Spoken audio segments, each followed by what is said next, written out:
When you feel like life has dealt you a hand of unfair cards, instead of voting, you double down and you stuck in the game. You faced battles, you felt broken, but hey, do us a favor, put your hand on your heart. You feel that? You're still here. Welcome to the Resilience Files Unlocked, where survival meets transformation. Jennifer, you died and you're smiling, and that alone is a miracle. And then you went on to defy all odds. You got out of a hospital bed. You started walking. In 2 years, you started standing. And then you walked down the aisle, the dream that you had, and you got married and you wanted to have children. And then you had miscarriages, but you didn't give up. You didn't let that hold you back. You are resilient. And I just want to hug you. Welcome back to the Resilience Files podcast. I'm your host, Carrie Bernans, actress, stunt woman, producer.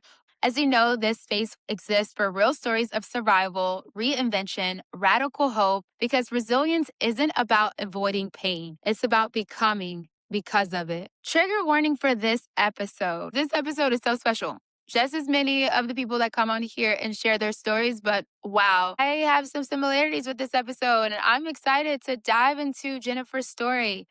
This episode includes discussions of traumatic injury, coma, miscarriage, and physical recovery.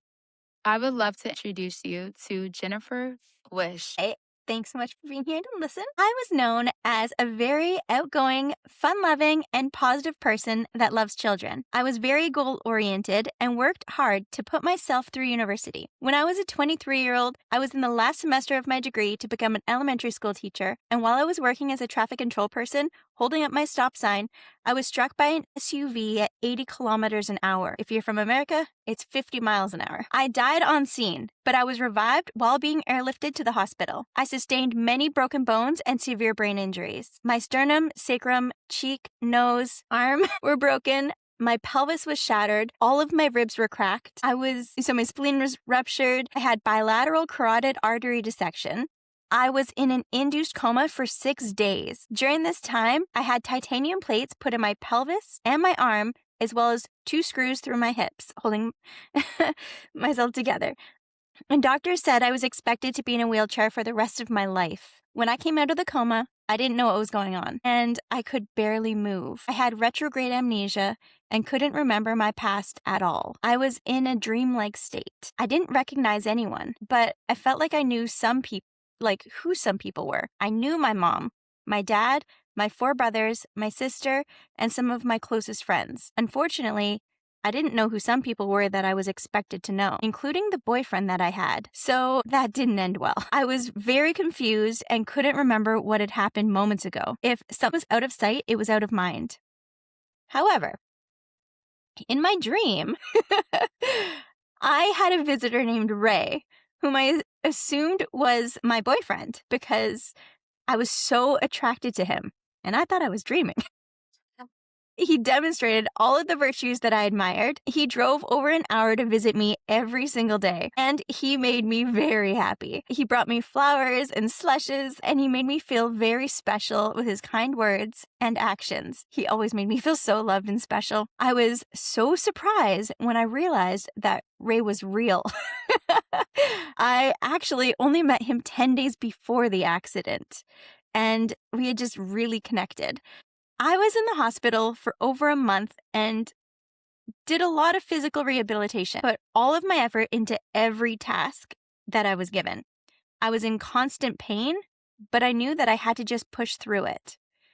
I want to quickly add a little analogy there. I always said it's like you're going to the fridge to get a delicious piece of cake that you're so excited to get, but you stub your toe on the way there and it hurts so bad. But you don't just stop and focus on the pain. You have to get to the cake, enjoy it, because the cake is delicious. So you always have to keep moving forward. I thought that was really important. So since I had lost all of my independence, I was fed, bathed, toileted, dressed, and moved all the time. So I'm so grateful for everybody that was there to help me to do everything. And Ray was there and he helped me with all of that. And a lot of people didn't really know him, so people didn't really understand why he was there to do everything like that. But I had a very simple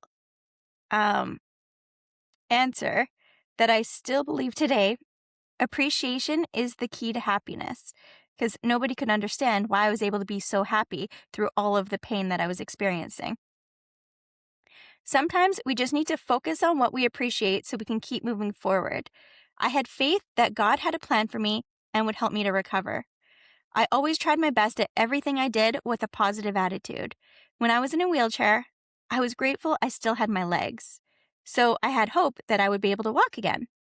I had a hope that I would walk down the aisle someday. I just had to keep pushing through the pain to build my strength and endurance while doing the exercises I was given. I worked hard with a physiotherapist throughout the week, and it didn't take too long before I was strong enough to weight bear and then take my first steps. I stopped using my wheelchair once I was confident using a walker, and then I progressed to a cane.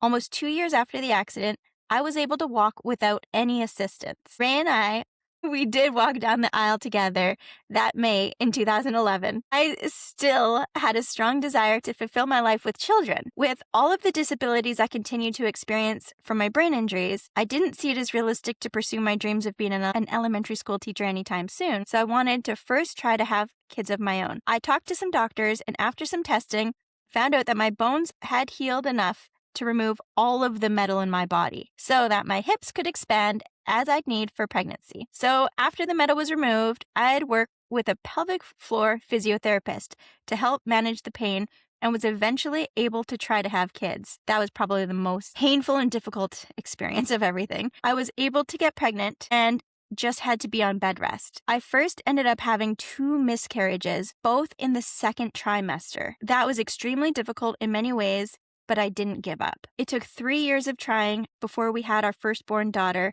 Serenity. We even got to have our second daughter, Destiny.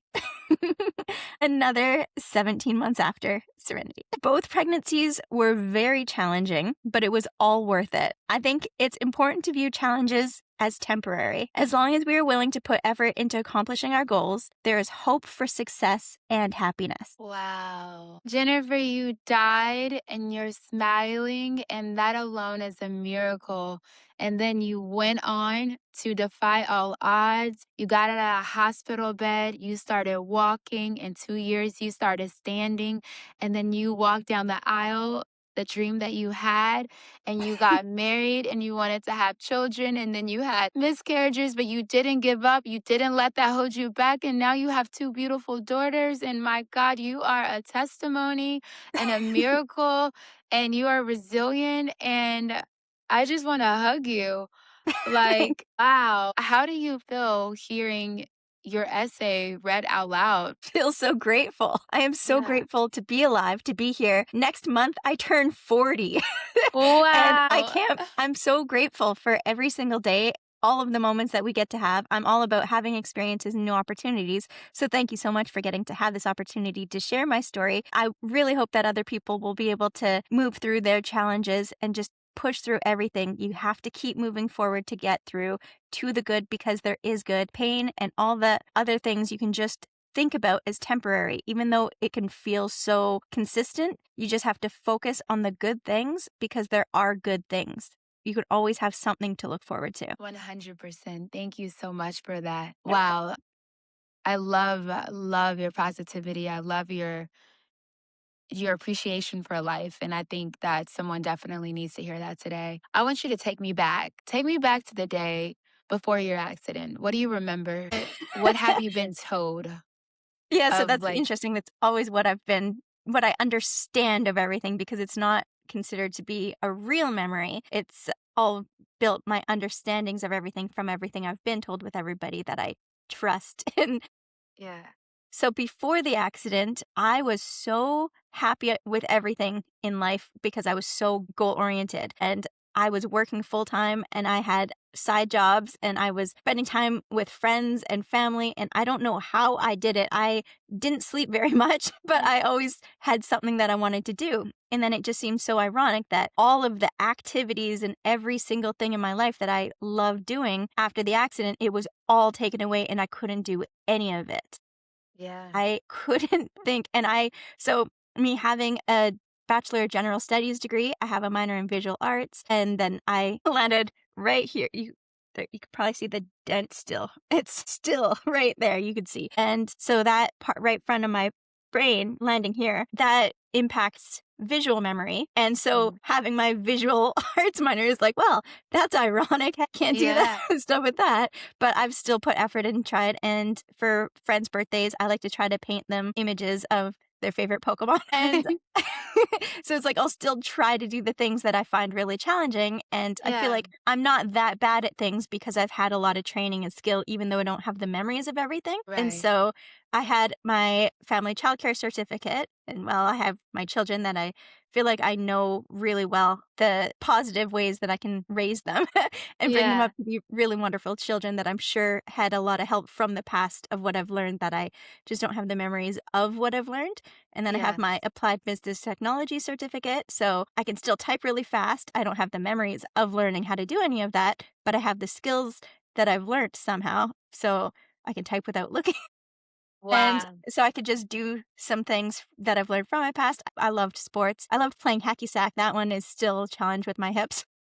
But I feel like everything that I love to do, I can just try to do some substitutions of little things for little moments, because I still have a lot of struggles physically with pain. But like I was saying, I just don't focus on that, and I just get through it because it's like it's there and I'm aware of it. And I had to learn like where I can trust what would put me in danger or what I just have to accept as pain that I'm going to be experiencing. And so I think the acceptance took a really long time, but I have come there because my focus on all the good is a lot stronger than the bad. And so I think that's why I don't like being alone, because when I'm alone, I'm more aware of the things that I'm challenged with. But when I'm with other people, it's like the positive distractions for me. So it's like I can focus on all the good of everybody around me because I really appreciate my time with everybody.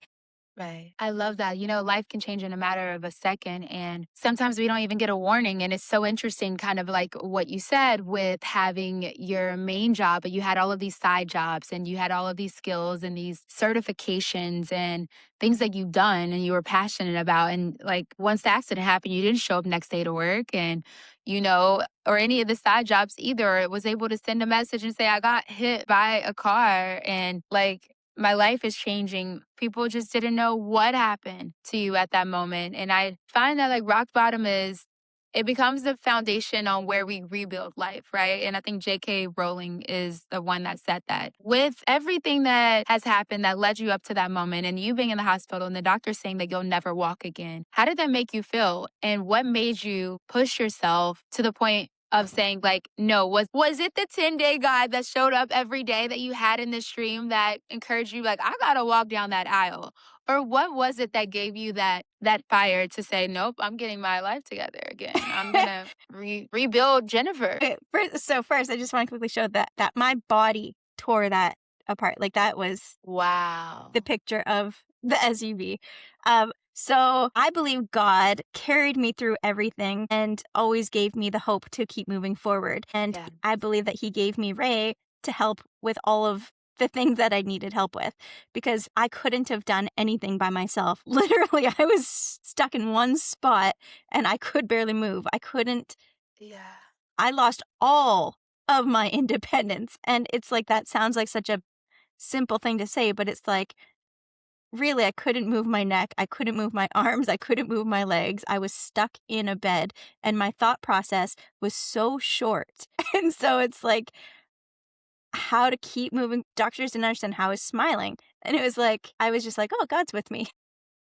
I believed, and I just had the hope that things had to get better. This had to be temporary. Everything was going to be okay. And I believed God wasn't finished with me yet. So it's like I had a purpose and I had to keep moving forward to fulfill it.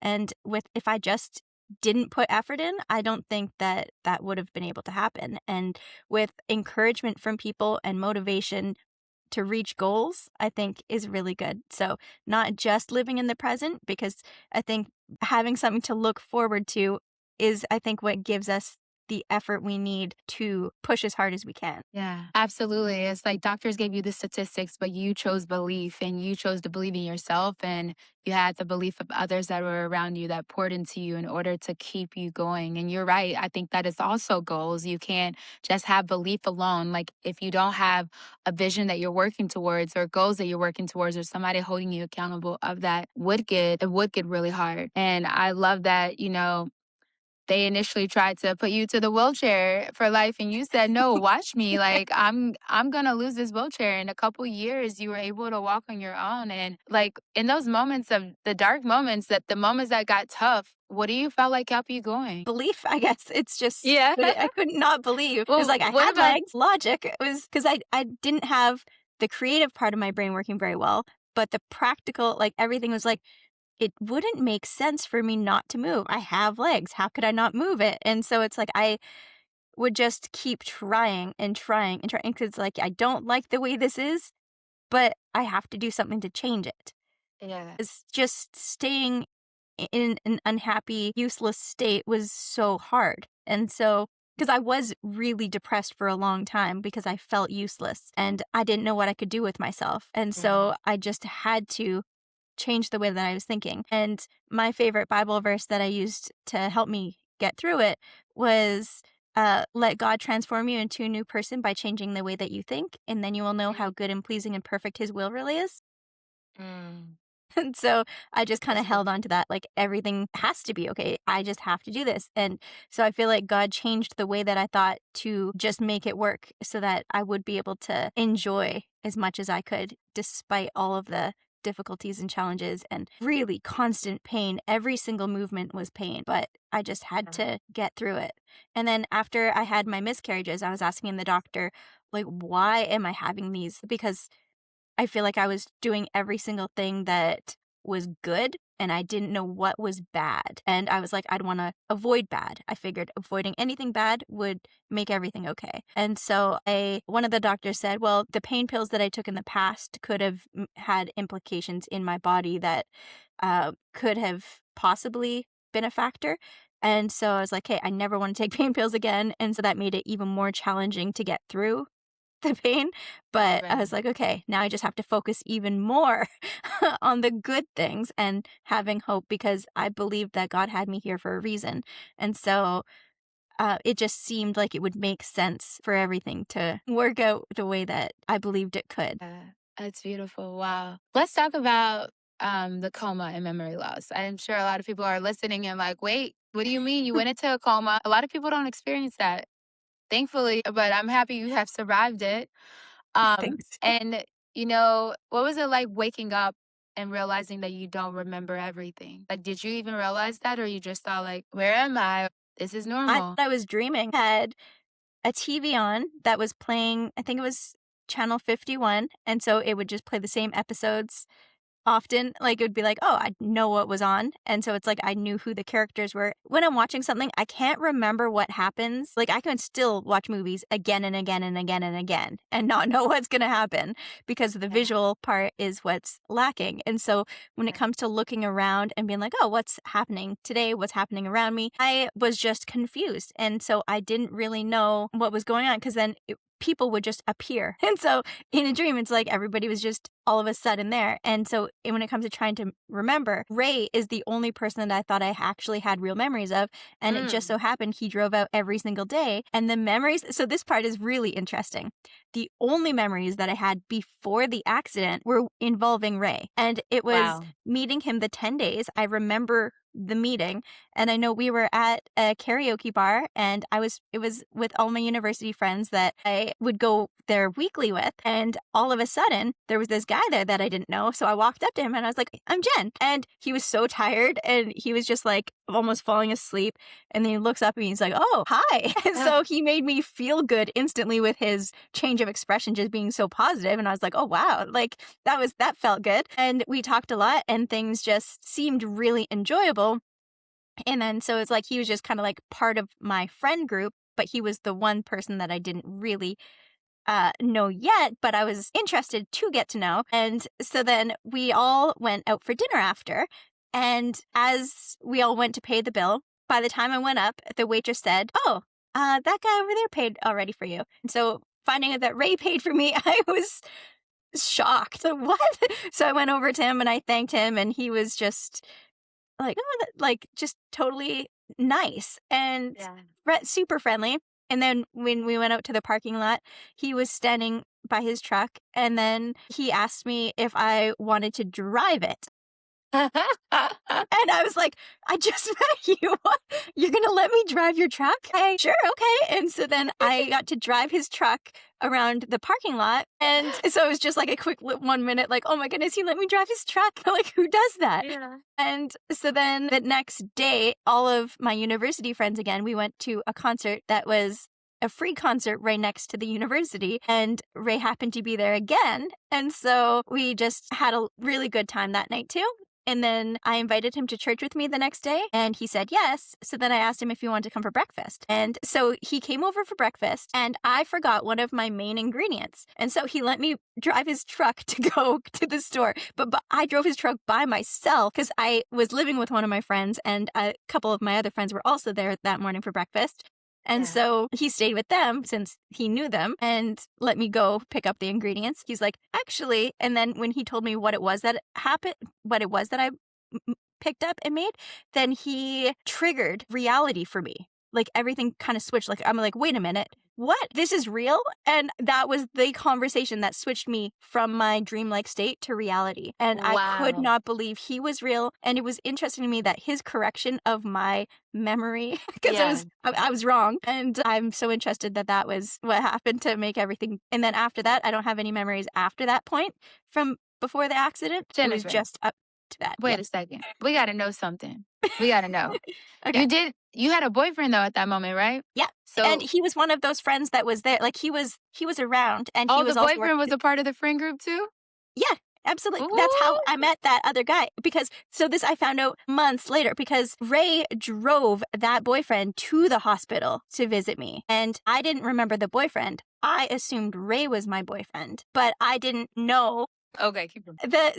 So after I was back in reality, and I was like, wait a minute. And then I like remembered that I had a boyfriend, and I was like, what happened with that guy? And I tried messaging him, and he just wouldn't talk to me. He wouldn't respond. And I was like, does he not understand that I have no idea what happened? And that what? I was so confused. And so I messaged him really long messages, and he just ignored them. And so nope, I because was like, you know what? They say don't let your boyfriend get in the way of meeting your husband, okay? No, I'm just kidding. Look, I was a pro and con with that. Could have been your boyfriend, could have been your husband, but you know what? In this situation, it works really perfect for you. And it's you couldn't remember your boyfriend, but you could remember Ray. And Ray was just 10 days new. But Ray was the person that was needed. That was the person that God had for you. And wow, sometimes your heart remembers, but your brain forgets. And your heart remembered what it felt like to be loved. And maybe, your boyfriend, he didn't even respond to those messages. So you know what? Thank you for the intro, boyfriend. So Ray and the ex-boyfriend, they had the same ex-girlfriend, and that's how they knew each other. And she was one of my friends, and she's the reason why Ray was there, and I just didn't know him. And then the most wild thing about it, after everything, when I was trying to regain my mental faculties and everything, I went back to university to try to just learn more and do more. And so I took a public speaking course, and that ex-boyfriend randomly happened to be in that class. Wow. And so it was very surprising, and it was really great closure for me. Yeah. And I did a speech, and then after that, he walked up to me when I was going to leave the class. He said, "Good job, Jen." And I was like, "Thank you." And so that's the only interaction I remember us having, but I know he did message me after, and he said it was just too hard for him with everything that had happened. So it was like we both are in better places now. He is also married and has kids. So I feel like we're both in the places that we were meant to be in. And so it's like everything worked out really well for all of us. Yeah. We were building a friendship, and we just had a deep emotional connection that held on through everything. Through thick and thin. Ray met you at your happiest, and he met you at your lowest just 10 days later, and he still chose to show up for you day after day after day after day. Ray deserves the ring. You deserve the kiss. Yes. Look. He is amazing. And we're celebrating our 15th anniversary on May 21st. That's amazing. I'm so proud of you. I'm so happy. That's so beautiful. Thank you. Congratulations.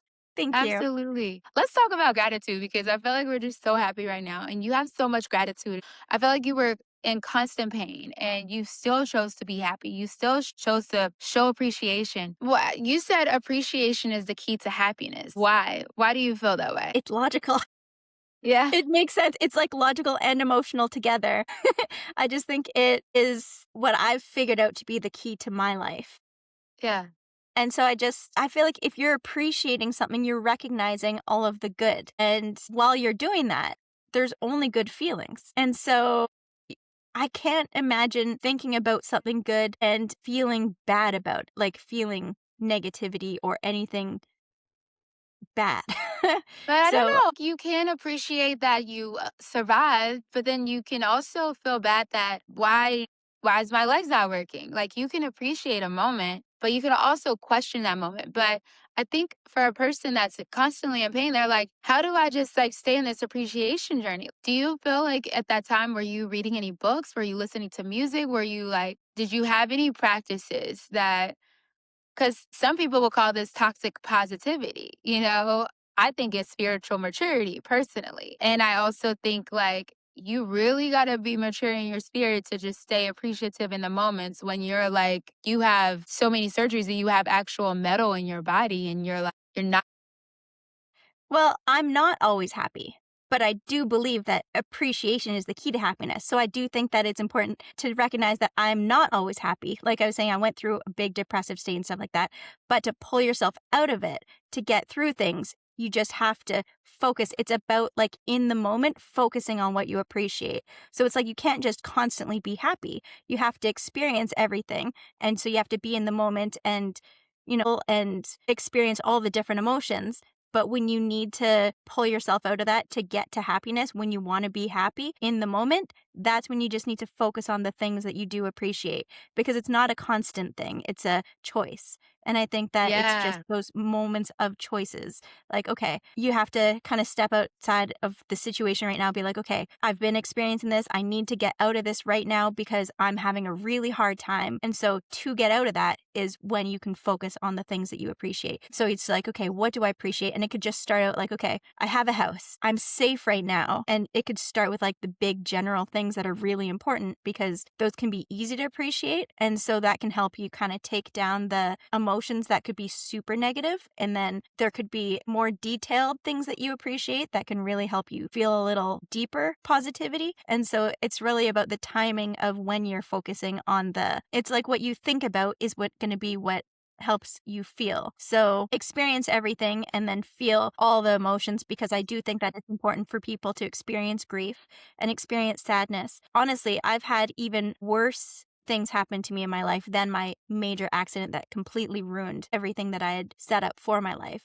Like my mom passed away 3 years ago, and that was the worst thing I've ever experienced. And so getting through that, it was extremely hard to be able to move forward.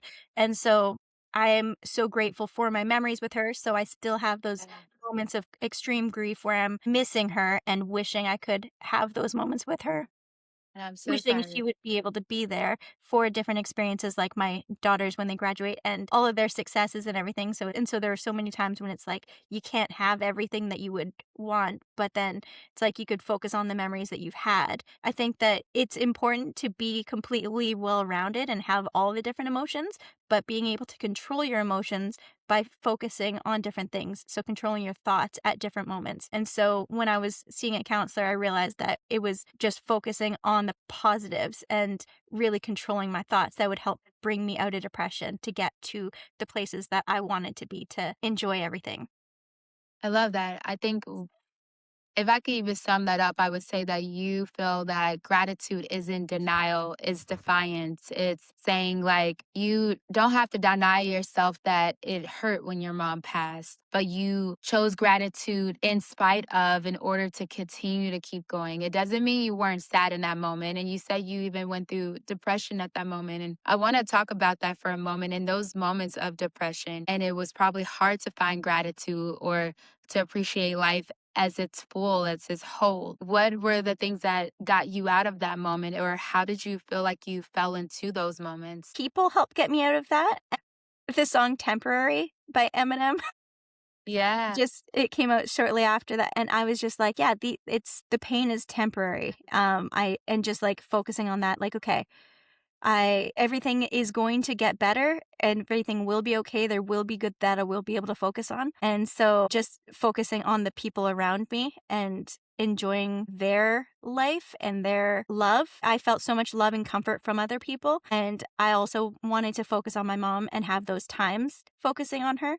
She was my best friend. So I got to have the deep feelings in every aspect. And so I got to acknowledge everything that I got to feel with her and after not getting to be with her. And so I think people and music are the two main things, and God, to be able to have something to help pull my thoughts and my emotions to be able to be positive after or Yeah, through it, I I should love say. that. People and music became your summer and your winter month when you were freezing, and they brought the warmth and they made Mhm. everything feel better during that season until you were able to get to that next season of life. And I'm just so happy to hear that. I love music. I think music is great. Music changes everything. I always say, like, if you're feeling down or out, or if you want to cry, you could still cry by yourself, or you could cry to some song that's going to help push you right over through or inspire you. And I think that literally, like, the words, and it can just drive transformation and people, of course. Yes. I want to go into, as we begin to wrap up, I want to go into, you said miscarriages and motherhood. Like, you wanted to be a mother no matter what. Although Mhm. the goal was to be a elementary school teacher, which I think is so admirable. I love that you said, like, I'm going to start with my little ones, and you and your husband begin to have kids. And I'm so sorry about your miscarriages that you had during the second trimester. And I can only imagine how difficult that was. I have a son of my own. He's 2.5. And I know pregnancy is no small feat. And I am so proud of you because it came with so many decisions prior to that moment. You removed plates out of your body. You had to do pelvic floor training in order to make sure that your hips could carry a child, and then go through the process of trying to make the baby, get pregnant, and then once you were pregnant, is to stay pregnant, and you're on bed rest, and you're going through all of these different things to check mark to make sure that you got it right. And I'm sure that came with Google searches, YouTube videos, social media, because we know us women, we be like, wait, wait, wait, wait, wait. But you kept going Yes. despite the miscarriages, despite the loss. And how did you find hope in the midst of having two miscarriages in your second trimester? What made you continue to go and say, like, no, I want to go again. I'm going to try this again? I didn't think God was finished with me, and I believed that my purpose was revolving around children because that was just the thing that made my heart the happiest and Yeah. made everything in life seem like it would be worth it. So it was just,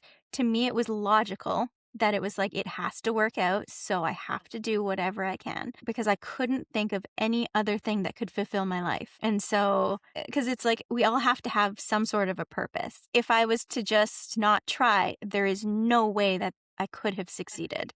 And so I can't begin to explain how painful trying was. uh, Yeah. the amount of challenges was crazy. Yeah. Because it's like thinking about like movements hurting and everything just crazy pain. How do Wow. you get through things? And it's like, well, it's the only way to make things happen. Like, and then I was like, well, people would give me options of, well, you could adopt. And so it's like, that was Mm. something that if I physically will not be able to, she was offering to be a surrogate mother for me. Oh, that's so sweet. And I think I was just focused on one thing, like what I can do first, because I didn't want to rely on somebody else. I wanted to first see like if there was something that I could do. And so it's like, Yeah. first I have to check off all the lists of all the things that I can do to put effort in. So yes, I think Google and making lists and doing checking Yeah. off everything on the list was a big thing. And I reread. It was funny. I tried to read books, but I had such a hard time retaining information that I read. Oh, Having like people that understand what you're going through was something that mhm. really helped me because that's how I was able to be given information from people being like, oh, you're having a challenge with this. Well, maybe this would be a useful thing for you. And so there was a specific book that one of my friends thought that that would be what would help me. And it's the only book that I was able to actually retain information from. I was like, oh, there are these types of steps. Like if I do this, if I do this, if I do this, because it was so concrete with telling me the things that I could do, but like very practical steps. And so I didn't have to remember too much. It was like I had lists of things to constantly look at anytime I needed to. Do you remember the name of the book? Not at the moment, but I know I have it. You can tell it to us. Just tell it to us later. Okay. Email it to me. Yeah. Well, what it's saying to me is that pain is temporary, but purpose isn't. And your purpose was to have your children, and you made that purpose happen no matter what pain it took and all the laboring that it took. And I can only imagine. But what did Serenity and Destiny do for you? I'm so proud of them constantly. They bring me joy. It's like they were so easy to appreciate every single moment with them. So I've always heard people say like, oh, you need to, appreciate this time. It goes so fast. And they do grow up so fast. And I did appreciate every single moment. So I was probably like the happiest looking mom ever because I was so grateful for each little moment with them. And the challenges were extremely, especially when they were little because I was still so physically restricted with what I could do. Right. But each development that they had, I was just amazed by. And so both of them were emergency C-sections. I had Serenity 5 days and 2 days, or 5 weeks and 2 days early, but I was measuring 10 weeks ahead. And I was huge. I gained so much weight, and then being in a wheelchair, I gained a lot of weight before. And so I've learned how to lose weight not from exercising, but changing the way that I ate and different things around that and trying to like make myself as healthy as I could be so that then I could just make good decisions for them and everything. And can I tell you what they're doing right now? Yes, I'm please. so proud of them. So Serenity is a gymnast and she just placed first. Like she got gold medals, like first all around in her last 3 competitions, and she's 11 years old. Congratulations! Thank you. So I'm so proud of her. And Destiny, she has her song that you can listen to on Apple Music and Spotify called Besties. So I love to write. And so I wrote her the song, and we wanted to inspire children to be good people. And so that's what Besties was about, just being a good friend to everybody. So she's also an actor. And my goodness, she was just in The Lost and Found. And so she was like the main lead girl in the microdrama. And she's amazing, and I'm so proud of her. And so we're always doing different auditions and stuff like that. And she's going to be doing, so she loves to sing as well. And she has a music festival coming up, and she just did some auditions last night. And so it's like we're always full of hope of things that could come. And so we don't really know exactly what's going to be happening and when she will get auditions that land. But it's like we just have so much hope with each thing that we do. And she's like, Destiny is like my little mini me. So it's like they have such different personalities, but it's like I get to be so amazed by all the things that Serenity can do physically because I clearly can't do any of that stuff. And then so it's like Serenity does the things that I wish I could have done, and Destiny does the things that I love that I just would also love to try to be a part of. Or help or support. Like it's like I feel like I just get to support them being these amazing little people that are growing up. I am so proud of you. I am so proud of them. Wow. You're so inspiring. I like, Mama, you pushed through and you had your beautiful daughters and they're doing remarkable things and tearing the world on fire in the best way possible. And I love it. All about love. I love them so much. Everything in life, I think, is all about love. So I think focusing on love is just something that we could all do because I believe we all love somebody, and focusing on the people that we love will make our lives a lot more enjoyable.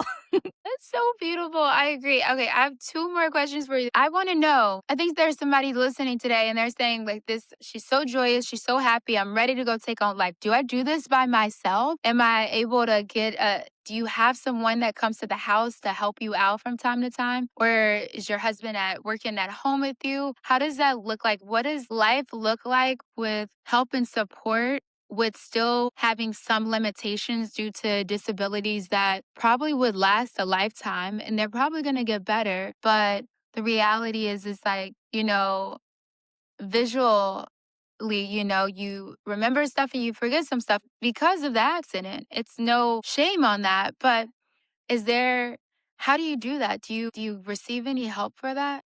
Ray is the Yeah. most amazing help. And now my little girls, they help as well. Actually, so Ray, he loves making food and he's so good at it. And so Ray usually makes his as dinners, even though he also works. And so I can try to do things. I have a lot of memory issues like timing and making sure I turn things off and don't burn things. And so Yeah. not being by myself is a good thing. So I Yeah. will only really do things when I have other people with me. And then so Ray usually will make us dinner, but now my daughter Serenity, she wants to make us dinner in the Aw. summers. Destiny wants to make me breakfasts every day. She welcome to Destiny's Smoothie Shop. What would you like today? She's like, Aw. on today's menu is, and she'd give like smoothie options and make egg wraps, and she was just so sweet. So, Aw.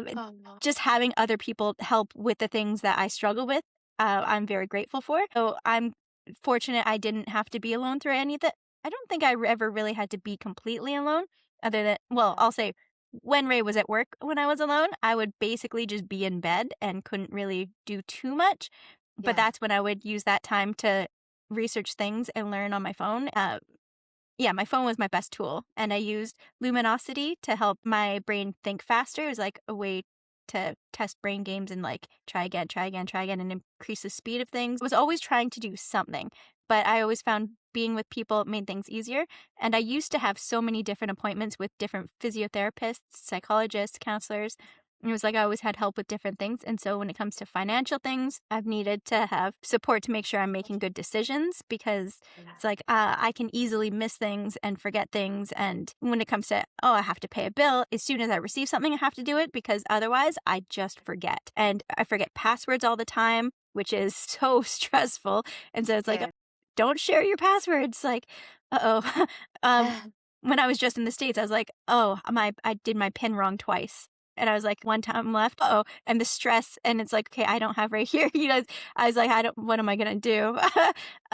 So if I'm doing things on my own, I am so afraid that I'm going to make really big mistakes.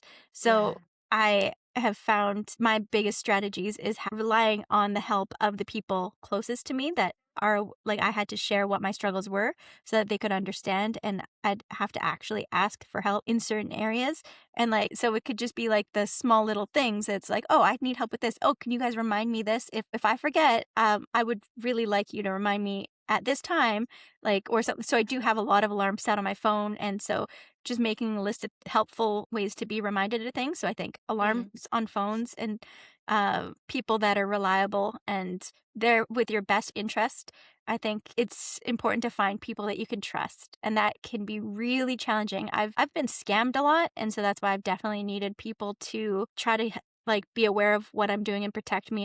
I really appreciate you being on this episode. I want to end with this as if you could tell your 23-year-old self something, that 23-year-old version of you that was lying in the hospital bed that wasn't sure of what life would look like at 40, at 35, at 38, two daughters that are doing incredible things. What would you tell younger Jennifer right now? Everything's going to be okay, no matter what. Just keep moving forward. Let's keep moving forward. I love that. If you're listening to this episode today and you're stuck in recovery, maybe you got hit by a car, maybe something unexpected happened and you just don't know which way to go or you don't know what to do. Let this be a reminder. Jennifer's at one foot in front of the next and to still have appreciation for life. This is your reminder that healing may be slow, but it's possible. Healing may lead you to, forget your boyfriend and realize who your true love of your life is. I mean, whatever you do, just know that healing is possible, that mind over matter, that things will work out. Have a vision, set some goals, and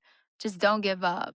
If this episode has been encouraging and inspiring for you, Jennifer is also featured in an incredible book that I read as a child. Which book is that, Jennifer? The Chicken Soup for the Soul, Recovering from Traumatic Brain Injuries. So everybody, check out Chicken Soup for the Soul, Recovering from Traumatic Brain Injuries. I need to read that book myself.